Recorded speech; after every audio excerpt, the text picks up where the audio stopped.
إن الله وملائكته يصلون على النبي يا أيها الذين آمنوا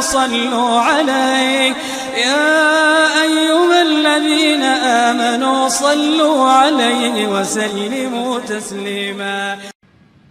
The 16th most common question asked about Islam is that why does Islam do injustice to women by only allowing 50% of the share given to the male counterpart? That why do women in Islam inherit only half what is inherited by the male counterpart? It's injustice to them. This is the 16th most common misconception. As far as inheritance is concerned, the Quran speaks about inheritance in several places. In Surah Baqarah chapter number 2 verse number 180, Surah Baqarah chapter number 2 verse number 240, Surah Nisa chapter number 4 verse number 7 to 9, Surah Nisa chapter number 4 verse number 19, Surah Nisa chapter number 4 verse number 33, Surah Ma'idah chapter number 5 verse number 106 to 108. Several places it speaks about inheritance, but the exact share is mentioned in Surah Nisa chapter 4 verse number 11 and 12 and Surah Nisa chapter number 4 verse number 176. Allah says in the Quran in Surah Nisa chapter number 4 verse number 11 that as for the inheritance of your children, the male will get double the share of the female. If only daughters, 2 or more, they share in a 2/3. If only one daughter, she gets half. In what you leave for your parents.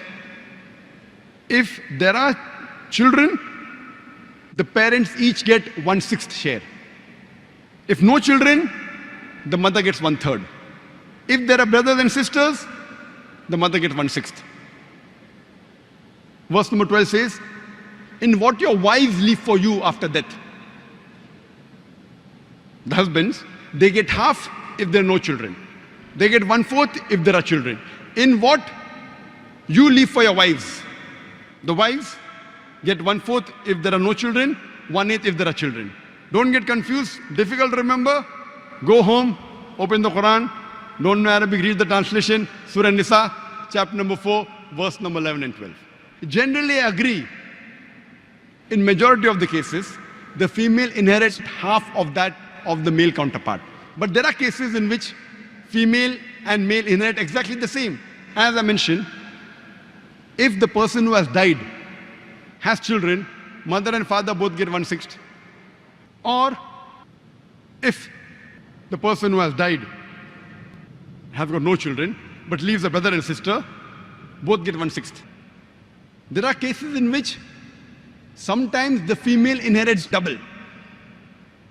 If a female dies and leaves behind no children but has a husband and mother and father, the husband gets half, mother gets 1/3, the father gets 1/6. So mother gets double than the father, but there are rare cases. I do agree as a normal general policy, the female inherits half of that of the male counterpart. If it's daughter and son, son inherits double than that of the daughter. Husband and wife, husband inherits double than that of the wife. I agree with it. What is the logical reason? The reason, as I mentioned earlier, the financial burden in Islam is put on the shoulders of the men. As far as the women are concerned, before she's married, it's the duty of the father and the brother, and after she's married, it's the duty of the husband and the son to look after her lodging, boarding, clothing, and all financial aspects. She need not work for a living. She's financially secured. Based on this, Allah subhanahu wa ta'ala has put the shares. And let me give you an example. Suppose there's a person who dies and leaves behind 150,000 dirhams. And he has one son and one daughter. After giving the shares of the wives and the other relatives, if 150,000 dirham are remaining from his inheritance, and he has one son and one daughter, the son will inherit 100,000 dirhams, and the daughter will inherit 50,000 dirhams. Now I'm asking a question.